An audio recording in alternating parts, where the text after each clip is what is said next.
I stood there in front of the bathroom mirror in my new country home, wiping away tears of happiness that had streamed down my wrinkled cheeks. At 69 years old, after 45 years of marriage and 2 years mourning my husband's death, I had finally done something just for myself. This small house, with its garden full of possibilities and windows overlooking the fields, was mine. Completely mine. I had spent my life savings, $5,000 that I had saved penny by penny, denying myself small pleasures for decades, but it was worth it. For the first time in my life, I had a place no one could take from me, a sanctuary where I could plant my flowers, read my books, and simply exist in peace. I touched the freshly painted cream-colored wall, inhaled the scent of new wood, and felt something I hadn't experienced in years: pure freedom. This morning, I had breakfast in my small kitchen while listening to the birds sing. I had watered the potted plants I bought in town and planned where I would put my favorite rocking chair. Everything was perfect. Everything was mine. The phone rang as I was organizing my few belongings in the master bedroom closet. I saw my daughter Rebecca's name on the screen and smiled, thinking she might want to congratulate me on my new house, although I knew she had been against this purchase from the beginning. "Mom, it's a waste of money," she had told me over and over. "You should stay in your apartment, close to us." Close to us, not with me. Close, so I would be available when they needed me. "Hello, my darling daughter," I answered, with that maternal joy that never fades, no matter how many times you've been disappointed. "Mom, get ready. In an hour, I'll be there with 20 people from David's family," she said, without even a greeting, in that authoritative voice she had developed since she got married. "Make food for everyone and get our rooms ready. We're only staying for 2 weeks." The world stopped. I literally felt as if the floor moved beneath my feet. My heart began to pound so hard I thought it would burst out of my chest. 20 people? "Rebecca, I just arrived. I have nothing prepared. I don't even have food for them." "Mom, don't be dramatic. It's your family now. You have to welcome them properly. David says his cousin Emily is coming with her 4 small children, his brother Noah with his wife and twin kids, and Aunts Carol and Beth are coming with their families too. It's vacation time, and they need a free place to stay. Your house is perfect." "But Rebecca, I don't have space for so many people.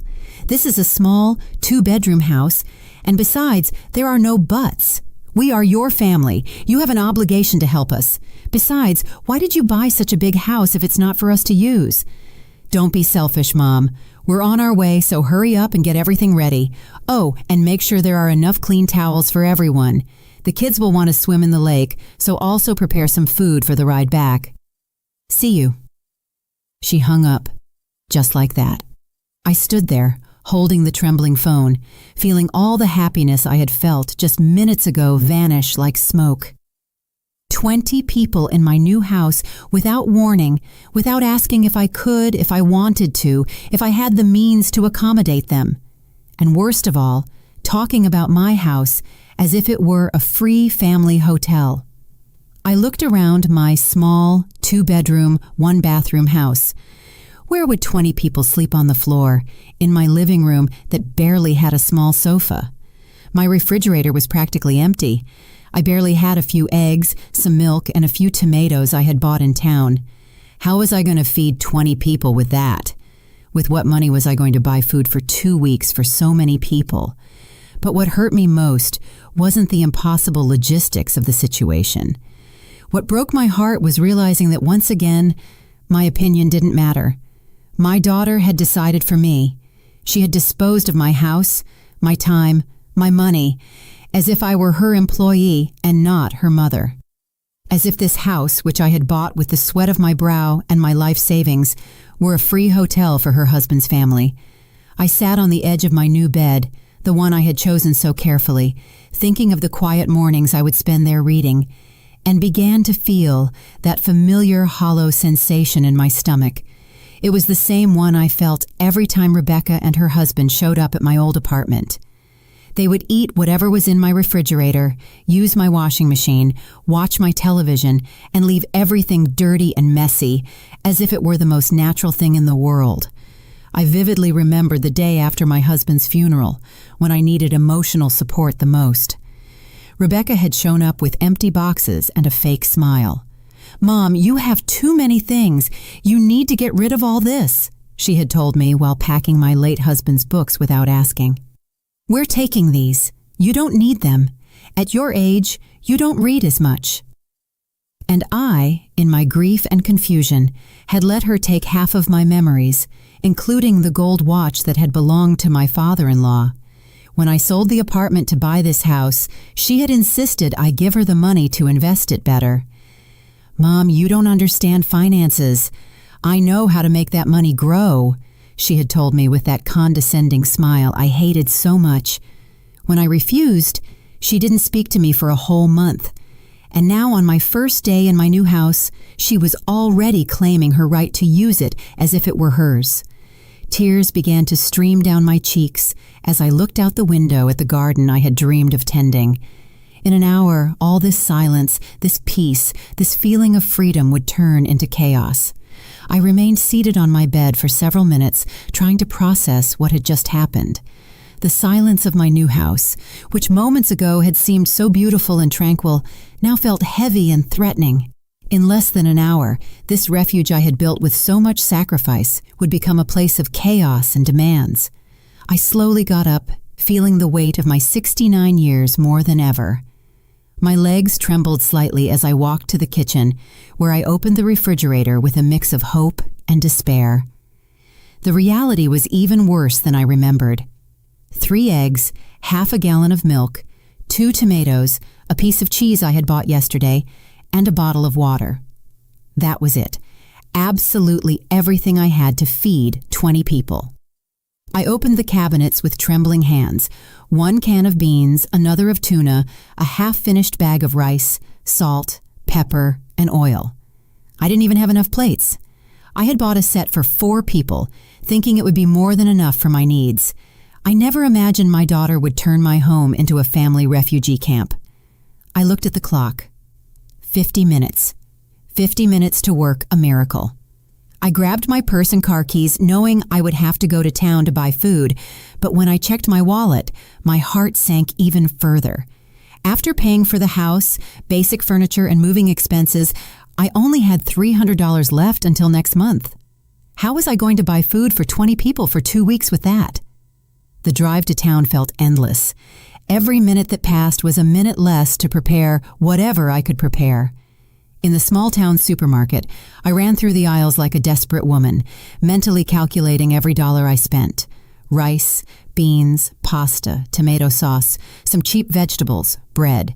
Nothing fancy, nothing special, just basic food that could stretch for many people. The final bill, $240, almost everything I had left. When I returned home, I only had 20 minutes. 20 minutes to transform my small kitchen into a restaurant capable of feeding an army. I put water on to boil for the rice and pasta. I opened cans like a woman possessed. I chopped vegetables with tears streaming down my cheeks. They weren't onion tears.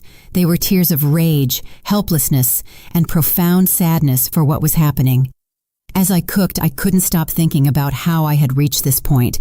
After my husband's death, I had tried to be the perfect mother, the understanding mother-in-law, the available grandmother. When Rebecca needed a babysitter, there I was. When she needed to borrow money, there I was.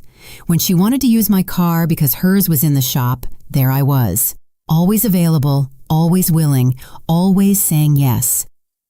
I remembered the time David, my son-in-law, had shown up at my old apartment with 3 friends without warning, expecting me to cook and provide drinks for them all weekend for a football game. "My mom's out of town and you cook so well," he had told me with that fake smile that annoyed me so much.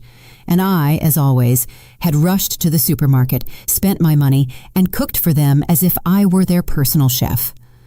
Or the time Rebecca had asked me to take care of her sister-in-law's children because she had a family emergency. 3 small children for a whole week without paying me a cent, without even asking if I could do it. When I mentioned I had to cancel my doctor's appointments to take care of them, she had said, "Oh, Mom, don't be dramatic. Besides, it's good for you to have something to do so you don't feel so lonely." Lonely. That word echoed in my head as I stirred the tomato sauce. I felt lonelier surrounded by my family than when I was truly alone. Because true solitude is honest. It doesn't pretend to love you while it uses you. The sound of cars approaching pulled me from my thoughts. I looked out the window and saw 3 vehicles full of people getting out, as if they were arriving at an all-inclusive resort. Children screaming, adults laughing, suitcases being pulled from trunks. And there was Rebecca, directing the show as the official hostess of my house. "Mom!" she shouted from outside. "Come help us with the bags!" I stood there in my kitchen, holding the wooden spoon I had been stirring the sauce with, and something inside me broke. Not in the dramatic way you see in movies, but in a silent and definitive way, like when the thinnest thread holding too heavy a weight snaps. I walked out of the kitchen and opened the front door. What I saw took my breath away. 20 people, indeed, from babies to elderly adults, all getting out of the cars as if they were arriving at their favorite vacation home. Some already had swimsuits on, others carried coolers full of beer, and all, absolutely all of them, looked at me with that expectant smile of someone who knows they will be treated like royalty. "Aunt Mary!" shouted Emily, David's cousin carrying a crying baby. "What a beautiful house! The kids are going to be so happy here. I hope you made a lot of food because we're hungry from the trip." Noah, David's brother, approached, patting me on the back as if we were old friends. "Mother-in-law, this is perfect for vacation. Is the food ready? The kids haven't had lunch." Of course, they hadn't had lunch because they knew Grandma Mary would be there to fix everything. As always, like the reliable employee who never says no. "Mom," Rebecca said, approaching with a smile that didn't reach her eyes, "I hope you prepared the rooms. Emily and her family will need the master bedroom because the baby cries a lot at night and we can sleep in the other one. The rest can settle in the living room." The master bedroom, my bedroom. The room where I had put my things just a few hours ago. Where I had imagined waking up every morning looking at the garden through the window. Without asking me, without consulting me, they had already decided I would sleep on the sofa in my own house. I looked at all these people invading my space, touching my things, talking about my house as if it were theirs. And for the first time in many years, I felt something different from resignation. I felt a small but real spark of something I had forgotten existed, indignation. But I still didn't know what to do with it. "Mom, the food!" Rebecca yelled from the door, as if I were a waitress who had taken too long to take the order. "The kids are hungry, and the adults want to have lunch too before we settle in." I returned to the kitchen like a zombie, feeling the eyes of 20 people fixed on my back. On the stove, the rice had stuck a little to the bottom of the pot. The pasta was almost overcooked, and the tomato sauce looked thinner than I would have liked. But it was what I had. It was what I had managed to make with the little time and money I had. I started serving on the few plates I had, knowing they wouldn't be enough. Indeed, after serving 8 plates, I ran out of dishes. I had to improvise with cups, bowls, and even use the lid of a pot as a plate for one of the smaller children. The humiliation was complete. "Is this all?" Noah asked, looking at his plate with the small portion of rice and sauce I had managed to serve him. "I thought there would be meat or chicken. You don't have anything else?" "It's just that you arrived very suddenly, and I didn't have time to—" I began to explain, but David interrupted me. "Mary, it's okay. We understand you didn't expect so many people, but you could have made an effort. We're family, aren't we? Besides, this house is beautiful. You surely have money saved to buy better things." Money saved. If they knew I had just spent almost everything I had left on that meal they were criticizing, maybe not. They would probably still be criticizing. David's family had that special ability to make you feel guilty no matter the circumstances. "Grandma," one of Noah's twins said, a boy about 8 years old, "do you have video games like at my other grandparents' house?" "No, my love, there are no video games here," I replied with the sweetest voice I could, trying not to unleash my frustration on an innocent child. "And cable TV and Wi-Fi?"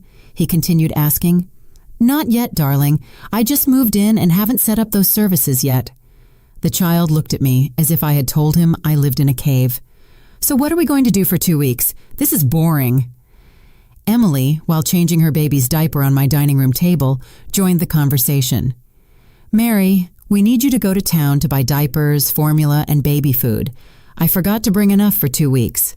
We also need sunscreen, mosquito repellent, and a few other things." She handed me a handwritten list on a napkin. "Here's everything written down. You can go this afternoon." I took the list with trembling hands. Diapers, formula, sunscreen, repellent, sanitary napkins, headache medicine, aspirin, antacid, children's shampoo, antibacterial soap, laundry detergent. The list seemed endless. I mentally calculated at least $200 more. The last $200 I had left. "Emily," I said, trying to stay calm, "I don't have much money available right now. I just bought the house and—" "Oh, Mary," she interrupted, laughing. "Don't be dramatic. They're just basic things. It won't break you. Besides, it's for your family. I'm sure you have something saved for emergencies." Emergencies. They were my emergency, but not the kind I had planned for. Paul, one of David's uncles, approached with a beer in his hand.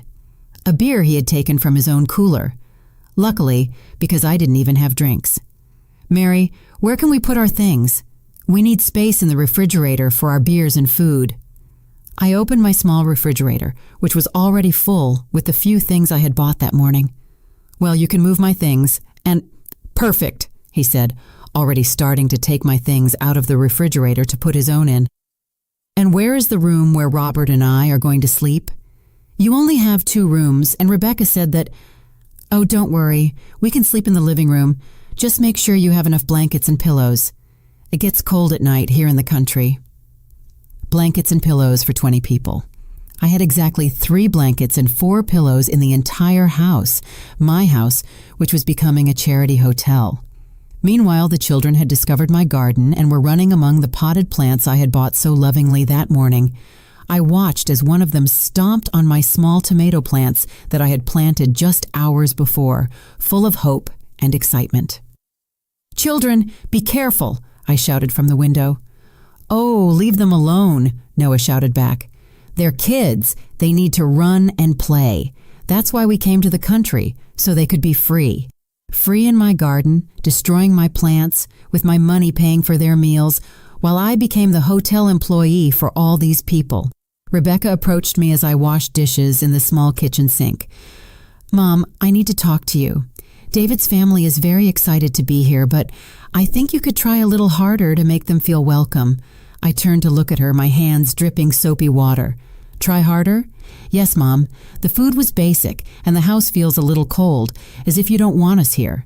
Remember, this is an opportunity for you to get to know your son-in-law's family better. You should be grateful they want to spend time with you." Grateful. That word resonated in my head like a slap. Grateful that 20 people invaded my house without permission, spent my money, criticized my food, destroyed my garden, and treated me like their personal employee. "Besides," Rebecca continued, "I hope you don't plan on charging them anything to stay here. That would be very stingy of you." Charge them. The idea hadn't even occurred to me, but now that she mentioned it, why not? If it were any other place, they would be paying at least $100 per night per room. 20 people, 2 weeks. That would be thousands of dollars. But I said nothing. Not yet. I just nodded and continued washing dishes, feeling that small spark of indignation I had felt before slowly begin to grow in my chest. That night, while 20 people slept comfortably in my house, I stayed awake on the small sofa in the living room, listening to the snores coming from everywhere, staring at the ceiling, and wondering when exactly I had lost control of my own life. The answer came to me in the darkness. I had lost it little by little. Every time I said yes when I wanted to say no. Every time I put others' needs before my own. Every time I let them treat me as if my time, my money, and my space had no value. But for the first time in a long time, I also realized something else. It was still time to regain that control. I woke up at 5 in the morning with terrible back pain from sleeping on the sofa. The silence of the dawn lasted exactly 30 seconds before chaos began. Emily's baby started crying, waking up all the other children, who immediately began running through the house, screaming and playing as if it were an amusement park. I got up from the sofa, feeling every one of my 69 years in my joints, and headed to the kitchen to make coffee. I needed caffeine to survive what was coming. But when I arrived, I found Noah already there, rummaging through my refrigerator as if it were his own. "Good morning, Mary," he said without looking up. "Where's the coffee? And we need milk for the kids' cereal." "I don't have cereal," I replied, trying to keep a neutral tone. "What do you mean you don't have cereal? What are the kids going to eat for breakfast then?" It was an honest question, and I didn't have an honest answer. I didn't have cereal, I didn't have enough milk, I didn't have enough of anything to feed 20 people for 2 weeks. My small pantry was designed for one person who ate simply and economically. "Can I make scrambled eggs?" I offered, knowing I had exactly 6 eggs left after the ones I had used yesterday. "6 eggs for 20 people?" Noah asked, laughing. "We'd better go to town to buy real food, but make it quick because the kids will be hungry soon. Let's go." As if it were a joint decision, as if the money belonged to both of us, as if I hadn't just spent my last savings yesterday on a meal they had criticized. Emily appeared in the kitchen with the baby in her arms and a sour face. "Mary, I need you to boil water for the bottle, and I also need you to wash these clothes because the baby soiled himself last night." She handed me a bag full of dirty clothes that smelled terrible. "Didn't you bring enough clothes for the baby?" I asked. "Yes, but I didn't think he would get so dirty. Besides, you have a washing machine here. Isn't it easier to wash here than to carry so much laundry?"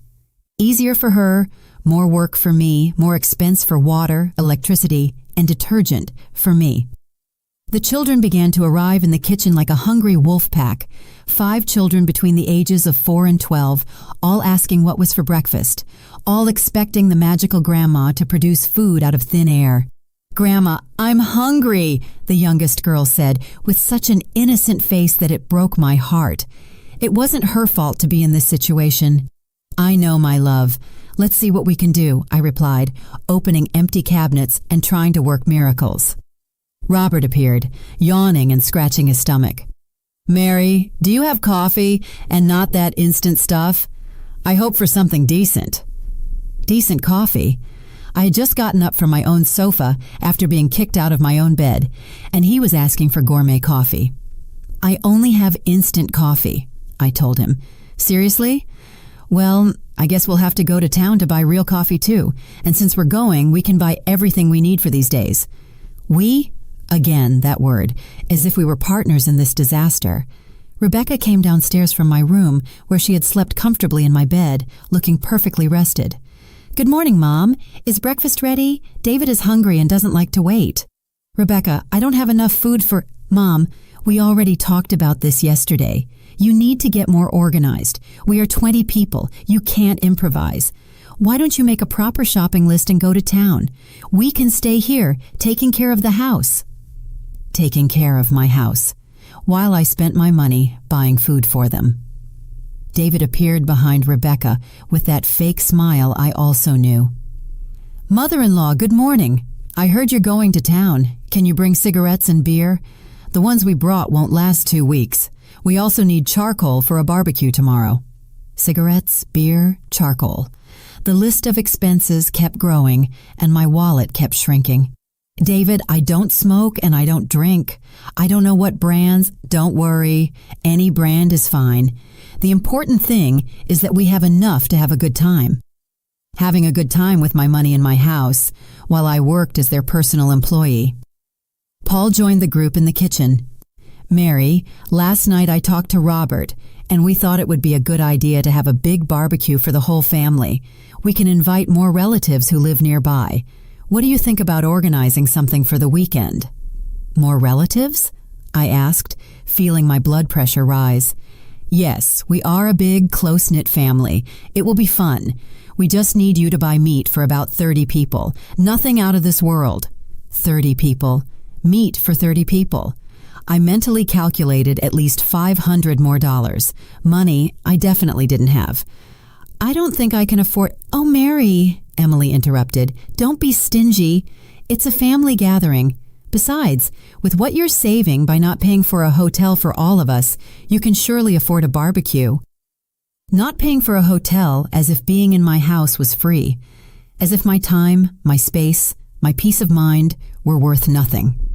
The children, meanwhile, had found my few boxes of crackers and were eating them directly from the package, scattering crumbs all over my freshly cleaned kitchen. "Children, don't eat that," I shouted. "What are those crackers for, Mom?" Rebecca asked in an annoyed tone. "They're just crackers. The kids are hungry and you haven't prepared anything for breakfast. At least let them eat something." Something. My crackers, my food, my last food reserve in the house. "Mom," Rebecca continued, "I think you're being a little selfish. This is a beautiful opportunity for family bonding, and you're just complaining about small things like crackers and money. Aren't you happy to see us happy?" Happy. They were happy spending my money, sleeping in my house, eating my food, and treating me like their employee. Of course they were happy. I stood there in my kitchen, surrounded by 20 people who looked at me as if I were the villain of the story for not having enough food to feed them for free for 2 weeks. And something inside me finally clicked. It wasn't a dramatic explosion. It was more like when a puzzle piece that had been out of place for years finally fits. Suddenly, I could see the complete picture with a clarity that surprised me. These people didn't love me. They needed me. There was a huge difference between those two things, and I had spent years confusing them. "It's okay," I told them with a calm that surprised even myself. "I'll go to town to buy what you need." Everyone smiled, satisfied that they had won another battle against the obliging grandma. But as I took my purse and car keys, I wasn't thinking about food or shopping lists. I was thinking about something completely different. I was thinking about the lawyer's office I had seen in town yesterday and a conversation that perhaps it was time to have. For the first time in days, I left my house with a real smile on my lips. The trip to town that morning was the most liberating I had had in years. For the first time since my family arrived, I was alone with my thoughts, with no one demanding anything from me, no children screaming, no adults treating me like a housekeeper.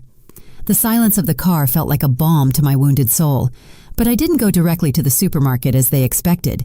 Instead, I parked in front of a small cafe I had seen the day before and sat down to have a real cup of coffee while organizing my thoughts. I needed time to process what I had understood that morning. "Are you all right, ma'am?" the waitress asked me, a middle-aged woman with a kind face. "You look a little troubled." I smiled sadly. "Let's say I'm going through a complicated family situation." "Ah," she said, nodding knowingly. "Family. Sometimes they're the ones who hurt us the most, aren't they?" Her words hit me like lightning. That was exactly it. My own family was the one hurting me the most, and I had been so used to the pain that I had started to think it was normal. After coffee, I walked through the small town until I found what I was looking for. Jeremy Stone, attorney at law. The sign was simple but professional. I took a deep breath and entered. "Good morning," said a man about 50 years old with a kind face. "How can I help you?" "I need legal advice on family situations," I told him, feeling a little ridiculous, but determined to continue. Jeremy invited me to sit down and offered me water. For the next hour, I told him everything. From Rebecca's call to the invasion of my house, from the expenses they were forcing me to incur to the complete lack of respect for my property and my money. The man listened without interrupting, occasionally taking notes. "Mrs. Albright," he finally said, "what you are describing to me is financial and emotional abuse. The fact that they are family does not give them the right to use your property without permission or to force you to spend your money on them." "But they are my family," I murmured, repeating the excuse I had used for years. "True family respects, it doesn't exploit," he replied firmly. "Have you ever thought about setting legal boundaries?" Legal boundaries. The idea seemed as strange as it was liberating. "What kind of boundaries?" I asked.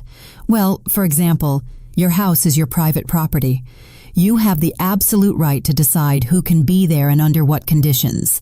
If someone refuses to leave when you ask them to, they are technically trespassing. Trespassing my own family. Also, Jeremy continued, if so many people are using your property as a place of lodging, legally you could charge them for the services you are providing, food, lodging, basic utilities. In any hotel, they would pay hundreds of dollars for what you are giving them for free. Could I really charge them? I asked, feeling a mix of hope and terror. Of course, it's your house. They are your resources. If they decided to come uninvited and without contributing financially, you have every right to establish commercial terms for their stay. I left Jeremy's office with a folder full of documents and a new perspective on my situation. I had drafted a formal letter establishing commercial lodging terms for my property with rates per room, per meal, and per service. I also had information about my rights as a homeowner and the legal steps I could take if someone refused to respect my decisions. My next stop was the bank.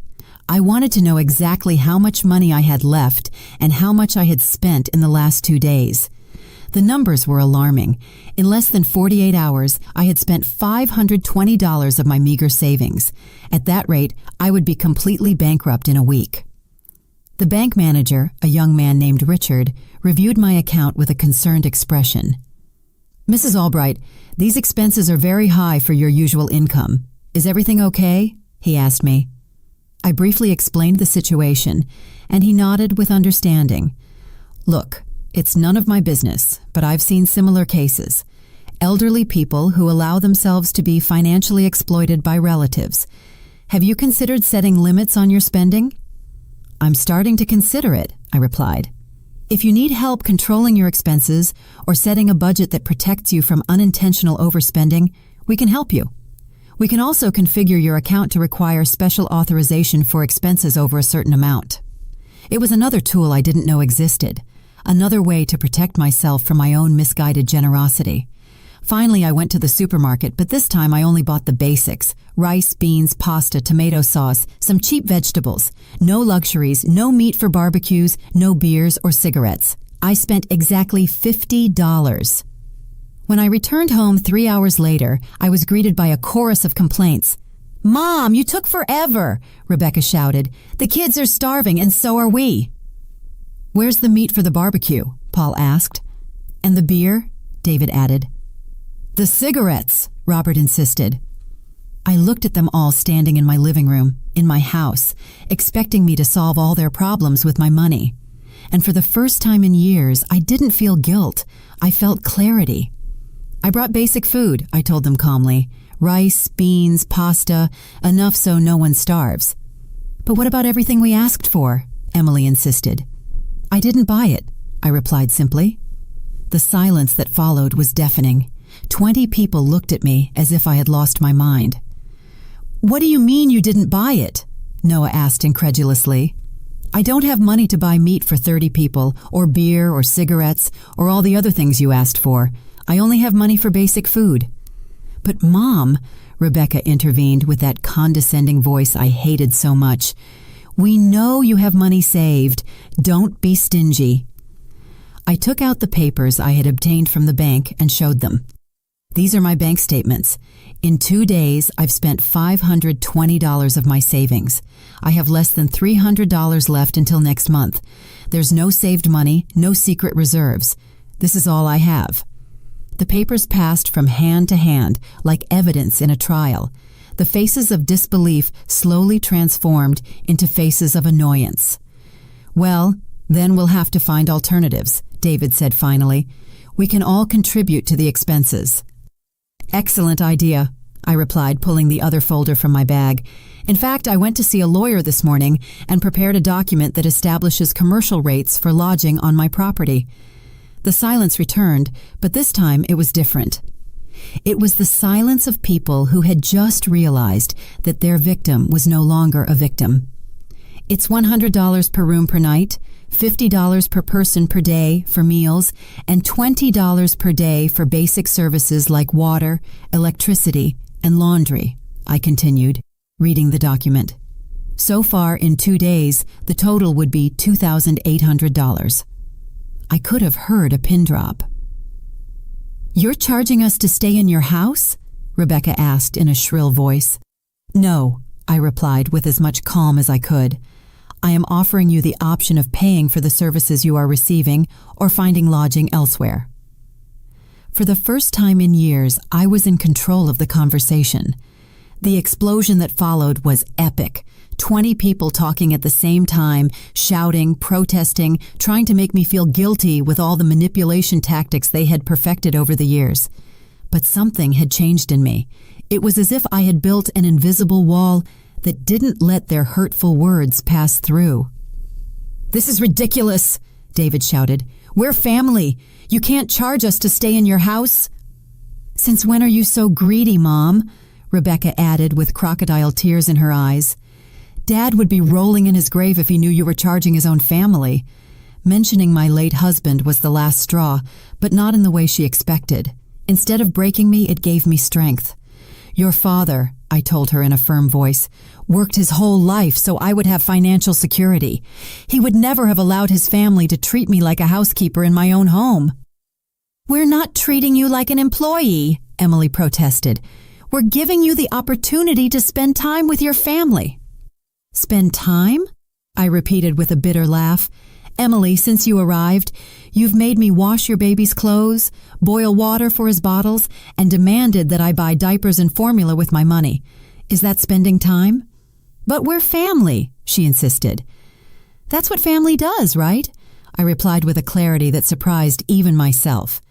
"What family does is respect each other, contribute equally, and not abuse each other's generosity. What you are doing is exploitation." Noah approached with a menacing look. "Mary, I think you're going crazy. Maybe you need medical help. This isn't you." "You're right," I replied unfazed. "This wasn't me before." The old Mary let herself be walked all over, spent her savings on people who treated her badly, and confused being used with being loved. But that Mary no longer exists. "Mom, this is embarrassing," Rebecca shouted. "What will people think when they find out you charged your own family for lodging?" The same people who would think badly of you for showing up uninvited at a 69-year-old woman's house and expecting her to support you for free for 2 weeks, I replied. Paul tried a different approach. "Mary, let's be reasonable. We understand you have expenses, but these rates are exaggerated. We can give you something symbolic, $50 for the entire stay." $50? I repeated slowly. "For 20 people for 2 weeks, that's less than 18 cents per person per day. Do you know how much you paid for gas to get here? Probably more than $50 per car, but that's different," Robert protested. "Different? Why? Because your money is worth more than mine? Because your expenses are important, but mine aren't?" The living room filled with murmurs and long faces. I could see them looking at each other, trying to decide what strategy to use now. It was then that my salvation appeared in the form of a woman about 60 years old with a basket of vegetables in her hands. It was Martha, my neighbor, who had come to welcome me to the neighborhood. "Good morning," she said from the open door. "I'm Martha. I live next door. I came to meet my new neighbor, and oh, excuse me, I see you have visitors." "Come in, please," I said, grateful for the interruption. "They're relatives who came to visit." Martha entered and immediately sensed the tension in the atmosphere.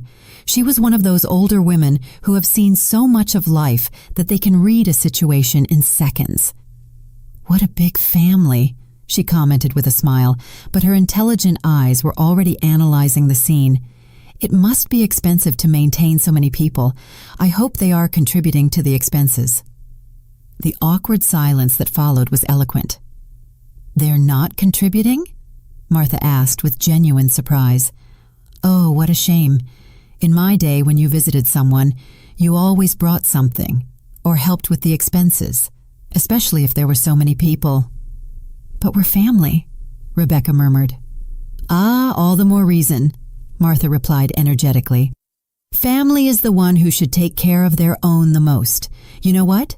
My daughter lives in the city, and every time she comes with her grandchildren, she always brings the complete groceries. She says it's not fair for me to spend my pension feeding her whole family. I could see how Martha's words were having an effect. It was one thing for me to tell them they were abusing me, but it was quite another for a stranger to confirm it. "And where are you all from?" Martha continued asking with innocent curiosity. "From the city," David replied curtly. The trip must have been expensive. Gas, food on the way, and then arriving and finding everything paid for. How lucky! Although I suppose you all organized yourselves to help Mary with the expenses for so many people." Every word from Martha was like a needle pricking my family's conscience, or at least pricking their pride at being exposed to a stranger. "Martha," I said, "would you like to have some coffee? I'd love to get to know you better." "Of course, but don't worry about waiting on me. I see you already have your hands full with so many people." As I prepared coffee for Martha in the kitchen, she followed me.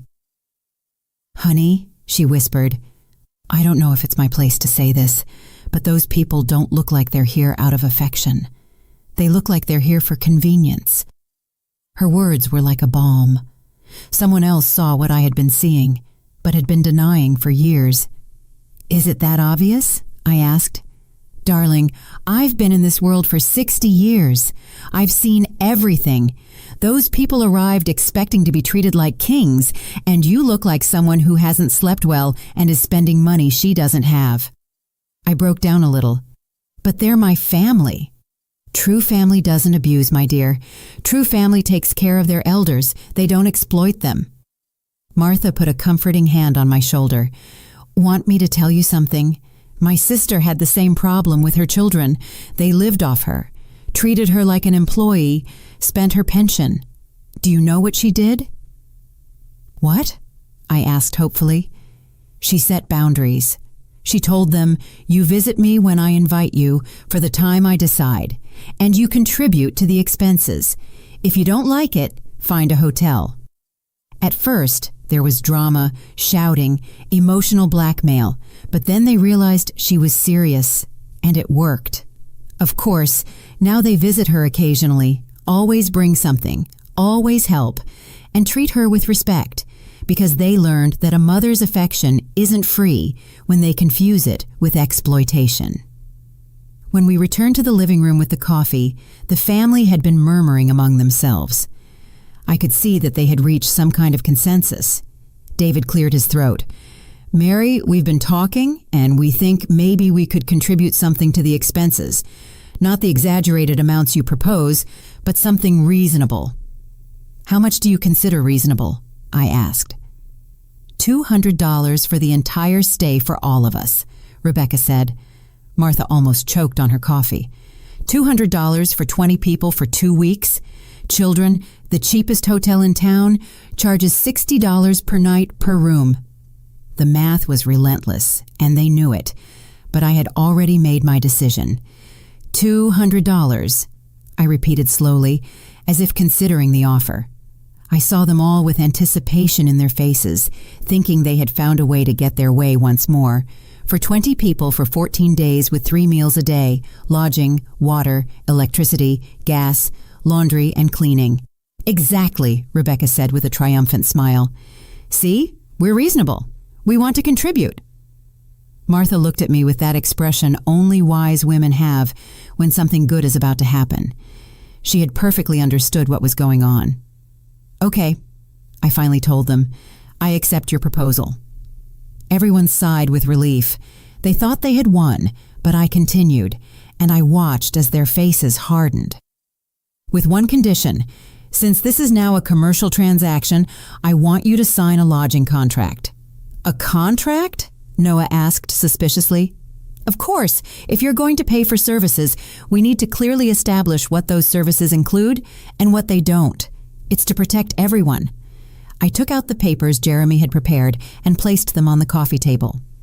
"This contract specifies that for $200, you are entitled to sleep on the living room floor, 1 basic meal a day, rice and beans, access to the bathroom during specific hours, and nothing else." "1 meal a day," Emily shouted. "But we expected 3 meals." Of course you can have 3 meals a day, I replied sweetly. But that's in the premium package, which costs the $2,800 I originally mentioned. This is absurd, David exploded. You're crazy if you think we're going to sign that. You don't have to sign it, I told them with perfect calm. You can find lodging elsewhere. In fact, I think that would be best for everyone. Mom, Rebecca shouted, you can't kick us out. We're your family. I'm not kicking you out, I replied. I'm giving you options. You can pay the commercial rates for the services you want. You can pay for the basic services you can afford, or you can find alternatives that better fit your budget. Martha slowly applauded. Bravo! That's exactly what my sister needed to do. Clear options, fair terms, no emotional blackmail. You stay out of this, Rebecca shouted at Martha. This is a family matter. You're right, Martha replied, standing up. It is a family matter, and a good family doesn't treat its elders like that. She headed for the door, but before leaving, she turned to me. Mary, if you need anything at all, you know where I live. And if these people cause you problems, don't hesitate to call me. Here in town, neighbors look out for each other. After Martha left, the living room fell silent. I could see the wheels turning in their heads, trying to find a new strategy. Paul tried the guilt approach. Mary, your husband and I were very close. He considered me like a brother. Do you think he would like to see you treating his in-laws like this? My husband, I replied, taught me to value myself. He taught me that true love is shown through actions, not words. And he taught me that allowing others to abuse you isn't love, it's cowardice. Robert tried intimidation. Mary, I don't think you realize the situation you're getting yourself into. There are many of us, and you're alone. It's not smart to make enemies of the family. His words would have terrified me before, but now they only confirmed what I already knew. These people didn't love me. They needed me, and when they couldn't use my love, they resorted to fear. Are you threatening me in my own home? I asked, with a calm that surprised me. It's not a threat, he replied quickly. I'm just being realistic. The reality, I said, is that you came to my house uninvited, expecting free services you can't afford. The reality is that when I asked you to contribute equally, you refused. And the reality is that now that I offer you fair options, you resort to threats and intimidation. Emily began to cry. It was a dramatic cry designed to manipulate. I can't believe how cruel you've become, Mary. My baby needs stability, and you're throwing us out into the street. Your baby, I replied, needs parents who can afford his basic needs without relying on exploiting an elderly woman. If you can't afford a vacation, maybe you shouldn't take one. The children who had been playing in the garden ran in. Grandma, why is everyone shouting? The youngest asked. My heart broke a little. The children were innocent in all this, but their parents were using them as emotional shields. The adults are having a serious conversation, I replied gently. Why don't you go play outside for a little longer? But we're hungry, one of the twins said. Is the food ready? I looked at all the adults in the living room. None moved to take care of their own hungry children. They expected me to do it, as always. Parents, I said, your children are hungry. In the kitchen, there's rice and beans that you can prepare for them. You're not going to cook? Noah asked incredulously. I cooked yesterday and the day before. Today, you can cook, I replied. But we don't know how to cook, Emily protested. Then maybe it's time to learn, I replied. Or you can take the children to eat in town. There are several restaurants. David stood up abruptly. This is the last straw. Rebecca, pack our things. We're leaving right now. Where? Rebecca asked in a panic. We don't have reservations anywhere. We'll find something. Anything is better than being here with this version of your mother. I stayed seated, watching them run back and forth, hastily packing their things. Part of me felt sad watching the chaos, but a larger part felt relieved. Mom, Rebecca said to me when they had everything packed, this isn't you. I don't know what's happened to you, but I hope you reflect on what you've done today. You've destroyed your family for money. No, I replied, standing up to look her directly in the eyes. "I have found my dignity and learned the difference between family who loves me and people who use me." "You'll regret this," she shouted as she left. "When you're alone and sick, don't come asking us for help." "I prefer to be alone with dignity than accompanied without respect," I replied. One by one, they got into their cars. This time, there were no tears from the children because they had understood that this visit was different. This time, there were no shouts or dramatic protests, only the resignation of people who had lost their favorite victim. I watched them drive away for the second and last time and felt something I hadn't felt in years: complete peace. That night, Martha came to dinner. She had made chicken stew, and I had prepared rice with pigeon peas. We ate on my porch, watching the sunset over the fields, talking about our garden plans. "Do you feel good about your decision?" she asked me. "I feel free," I replied for the first time in years. I feel free. 6 months later, my house had truly become my home. My garden flourished, I had a small network of friends in town, and I had started taking painting classes at the community center. My days were filled with activities I chose to do, not ones I was forced to do. Rebecca called me occasionally whenever she needed something: money borrowed, babysitting, solving a problem. I listened patiently and then told her, "I'm sorry, my love, but I can't help you with that."